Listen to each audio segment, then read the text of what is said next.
All right, so today we're diving into healthcare, Healthcare. but more specifically, what makes a healthcare system good? Good. Yeah. And we're going to be looking at some insights from some experts who've really spent a lot of time thinking about these different systems all over the globe. Yeah, globally. And our source material today comes from a really fascinating conversation between two health policy experts. And it was featured in a video with a pretty curious title. It's called Se pegó el texto. Interesting, isn't it? And right off the bat, they ask this kind of curveball question they ask. Yeah. Which country has the best healthcare system? Which I think is something that we've all kind of like sat Yeah. around and thought about at some point. Yeah. Yeah, you would think it would be a pretty straightforward question and answer, but these experts, Right. they very quickly say, whoa, whoa, whoa, it's not that easy. Like, there's not a one-size-fits-all best system. So why is that? Well, because context is everything. What thrives in one country might completely flop in another. And even the experts themselves who have, deep knowledge of these systems all over the world, they can't even agree on what's most important. Hmm. So there is no clear winner. No. And one of them even shared the story about a health system tournament, Okay. which is exactly what it sounds like March Madness, but instead of basketball teams, it's different healthcare models Interesting. battling it out. Yeah. And the kicker is there was never a unanimous winner, even with all of these top experts in the room. Why? So if we can't just like crown a champion, then how do we even begin to judge a healthcare system? That is the question, right? Yeah. So they laid out these three key dimensions that we need to consider. Okay. The first one is health outcomes. Okay. And this goes beyond just life expectancy. Think about infant mortality rates, disease prevention success, how well the system tackles very specific health challenges that are particular to that. Right. So it's a much bigger picture than That's just broader one single data point. than just like how long are people living? Yeah. Okay, that makes sense. What about the second dimension? Second one, cost effectiveness. Right. And this isn't just about spending more, it's about spending smart. Go ahead. Are we getting bang for our buck? Right. Are we overspending in one area while we're neglecting another? Okay, yeah. Think about it this way. Let's say there are two treatments for a certain condition. Mm-hmm. One costs $1,000 and adds an average of 2 years of healthy life. Right. The other one costs $10,000 but only adds an average of 3 years, Interesting. which is the better value. Yeah. You're making me think about this in a whole new way. That's the point. Yeah. And then the third one, and perhaps the most complex dimension, is values alignment. Okay. This digs into what we as a society prioritize. Oh. Are Yeah. we willing to support the sick and the poor?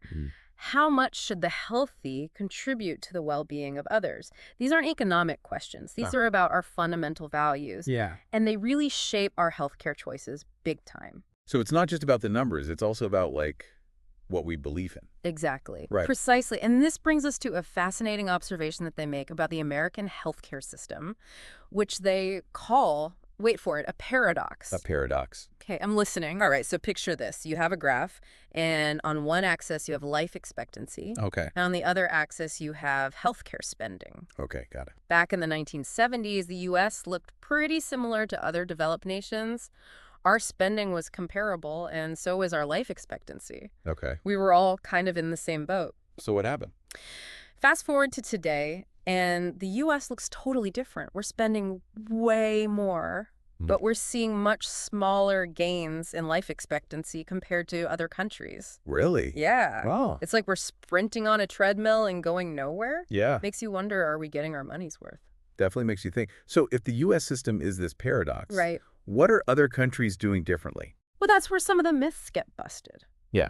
It's not all doom and gloom with endless waiting lines and Right. outdated technology in other countries. So not like some kind of like socialist hellscape like you sometimes hear about. Not exactly, Like, but it's not a utopia either, right? Right. The reality, as always, is much more nuanced. Okay. And this is where it gets really interesting because they suggest that someone without health insurance in the U.S. might actually be better off in many other countries. Wait, hold on. better off. How is that even possible? Well, think about it. Even without insurance, you might have more access to basic care in a country with a universal system. Okay. But of course, it depends on your specific condition, your income level, all sorts of factors. Right. For certain treatments, especially complex ones, the U.S. might still be the best option. So it's not as simple as like, this system is good, that system is bad. No, Right. not at all. And that's exactly the point they're making. Wow. I am definitely starting to see what you mean about this being a deep dive. Mm-hmm. There's a lot more to unpack here, and I am ready to keep going. Oh, believe me, this is just the tip of the iceberg. Okay, so we've established that judging healthcare systems isn't exactly like a walk in the park. Yeah. And I kind of sense a but coming. You're spot on. The conversation takes an interesting turn when they start talking about this whole idea of socialized medicine, Okay. a term that gets thrown around a lot, but not always with like a lot of precision. Right. They argue that it's become kind of this catch-all phrase that doesn't really accurately reflect all the different systems out there.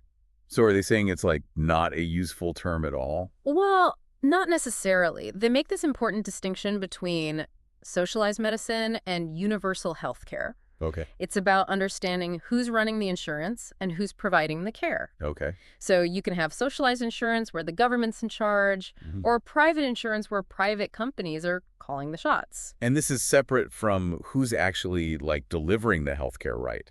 Exactly. You could have government-run hospitals and clinics or privately owned ones. I It's like agree, a yeah. mix and match situation, you know. I'm starting to see how this gets complicated. Yeah, and this leads to all sorts of different models. Can you give me some real-world examples of that? Absolutely. Take Britain, for example. They have what we'd call socialized medicine. Okay. The government owns and operates the hospitals. Doctors and nurses are government employees. All right. It's a truly government-run system, top to bottom. So that's like one end of the spectrum. Yeah. What about like countries with universal health care, but not necessarily socialized medicine? Great question. Think of countries like France, Switzerland, the Netherlands, or Germany. Okay. They all have universal health care, meaning everyone's covered, but they use private insurance companies to administer it. Yep. The government sets the rules, but private companies play a key role in the system. So even within universal health care, there's a lot of like variation. Tons. Right. And even those models I just mentioned, they have their own unique quirks and complexities. Each country's system is really a product of its history, its culture, its political battles. Right. There's no copying and pasting here. It's all about adapting to very specific circumstances. So getting hung up on these labels like socialized or private might actually be missing the point. You got it. Our experts would definitely agree with you there. They caution against getting bogged down in these like politically charged terms because they often just shut down constructive debate. Yeah. It's like arguing about the color of the toolbox when what really matters is if the tools inside actually work. So what are the tools we should be focused on? Right. What really matters. Yeah. They bring it back to two fundamental questions. Okay. First, the patient experience. Do people feel heard and respected by their healthcare providers? Okay. Do they have access to the care they need without jumping through hoops? That makes sense. And the second question. Effectiveness of care are treatments based on the latest scientific evidence. Are they actually improving people's health? Right. At the end of the day, those are the outcomes that truly matter. So it's not about like blindly copying another country's model. No. It's about learning from each other's successes and failures. Yeah, exactly. They make a great point. Other countries have figured out some things that we haven't, and we have strengths that they don't.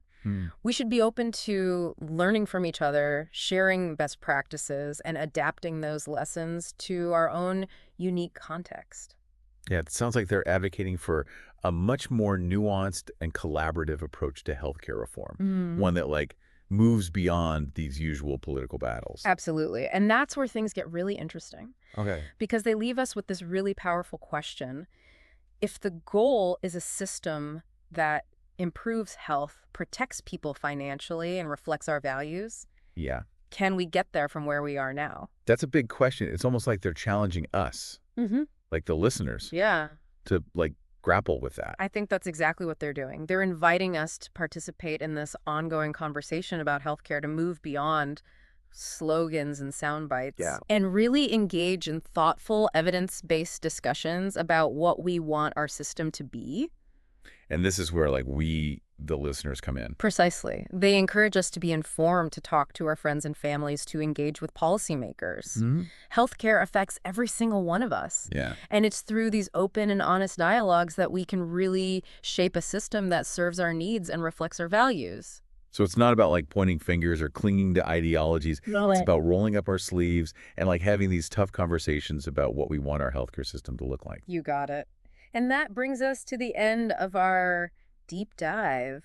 Have any final thoughts you'd like to share? You know what? It really is fascinating how they managed to unpack all of that without, Right. getting lost in the weeds. Yeah. And they made it feel very approachable, Yeah. like even thought-provoking. It really makes you think. And I liked how they didn't shy away from the tough questions, like particularly how they highlighted the American healthcare system's unique challenges and didn't really offer any like easy answers. No. You know what I mean? Yeah. That paradox that they described, high spending but not necessarily better outcomes, that really Yeah. stuck with me. It kind of makes you question a lot of assumptions. Right. And it just underscores their point that there's no magic bullet, Yeah. no single system that's going to solve all of our healthcare woes. Right. It's about understanding the trade-offs and the values and having those honest conversations about what we're really willing to prioritize. Yeah. So where does this leave us? What's the big takeaway from all of this?